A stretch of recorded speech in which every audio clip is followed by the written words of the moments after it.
మనిషి ప్రాణాన్ని కాపాడడానికి జంతువుల అవయవాలను వాడటం సాధ్యమేనా? ఒక పంది గుండె మనిషి శరీరంలో కొట్టుకోగలదా? మరణానికి చేరువలో ఉన్న ఒక వ్యక్తికి పంది గుండెను అమర్చి డాక్టర్లు చేసిన ఆ సాహసం ఏంటో మీకు తెలుసా? ఇది సైన్స్ ఫిక్షన్ కాదు, నిజంగా జరిగిన మెడికల్ వండర్. మరి అదేంటో తెలియాలంటే ఈ వీడియోని మీరు చివరి వరకు చూడాల్సిందే. ఈ చారిత్రాత్మక ఘటన 2022లో అమెరికాలోని మేరీల్యాండ్ యూనివర్సిటీలో జరిగింది. డేవిడ్ బిన్నెట్ అనే 57 ఏళ్ల వ్యక్తికి గుండె పూర్తిగా పాడైపోయింది. వేరే దాత దొరక్కపోవడంతో డాక్టర్లు ఒక వినూత్న ప్రయత్నం చేశారు. జన్యుపరంగా మార్పులు చేసిన, అంటే జెనెటికల్లీ మోడిఫైడ్ అన్నమాట, ఒక పంది గుండెను అతనికి అమర్చారు.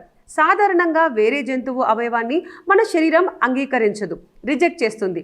అందుకే పంది డిఎన్ఏలో 10 రకాల మార్పులు చేసి అది మనిషి శరీరానికి నెప్పేలా చేశారు. ఆపరేషన్ తర్వాత ఆ పంది గుండె డేవిడ్ శరీరంలో విజయవంతంగా కొట్టుకోవడం మొదలైంది.